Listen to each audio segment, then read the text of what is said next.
আচ্ছা, এটাকে কি ভাগ্য খারাপ বলে নাকি অন্য কিছু বলে? যদি কখন কোনো কিছু চাওয়া হয় সেই জিনিসটা যদি সাথে সাথে না পাই, এর কারণ কি হতে পারে? আসলে কি ভাগ্যে থাকে না তাই? যে কারণে আমার কপালে সবসময় এই ভোগান্তিটা হয়েই থাকে। যেমন কোনো জিনিস একবার চাইলাম, সেটা হলো না।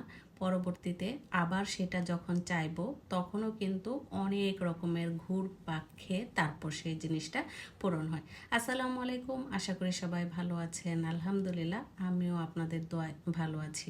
আজকে প্রথমে গিয়েছিলাম নিউ মার্কেট থেকে কিছু কেনাকাটা করে তারপর কিন্তু চলে গিয়েছিলাম এমন একটা কাজের উদ্দেশ্যে।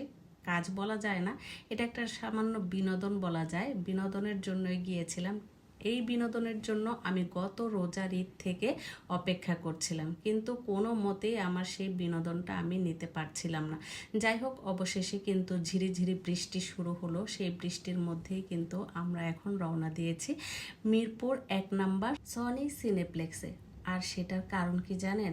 গত রোজার ঈদ থেকে অপেক্ষা করছি আমি জঙ্গলি মুভিটা দেখব, কিন্তু কোনো মতেই আমার সেই মুভিটা দেখা হচ্ছে না।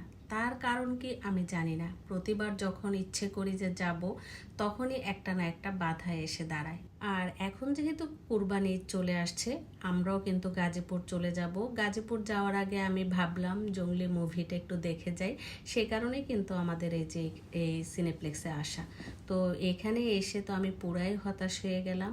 একটা ছবি মাত্র বাংলা, দাগি, আর বাকি অন্যান্য সবগুলো হচ্ছে ইংলিশ মুভি দিয়ে ভর্তি। তো কি আর করা, আমি হতাশ হয়ে গেলাম, আমার মনটা বেশ খারাপ হয়ে গেল।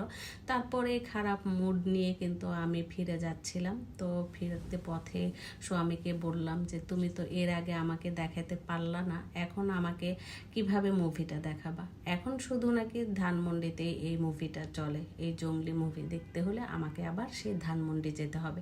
তো কি আর করা, আমি আর ধানমন্ডিতে যাইনি। অবশেষে কিন্তু আমাকে সেখান থেকে ফিরে আসতে হলো। আর আমার যেহেতু তাড়া আছে, বাসায় যেয়ে আমাকে গোছগাছ করতে হবে, গাজীপুর চলে যাব।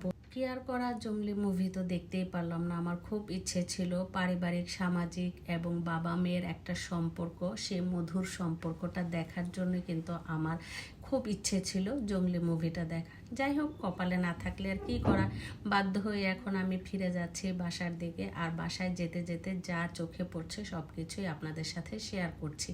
যাই হোক, একটু একটু বৃষ্টি ছিল, তাই ভাবলাম বাসায় যাওয়ার আগে কিছু ফল ফ্রুট কিনে নেওয়া যায় কিনা, কিন্তু আবার চিন্তা করলাম আমরা যেহেতু গাজীপুর চলে যাব, এখন আর ফল ফ্রুট নিয়ে কি হবে।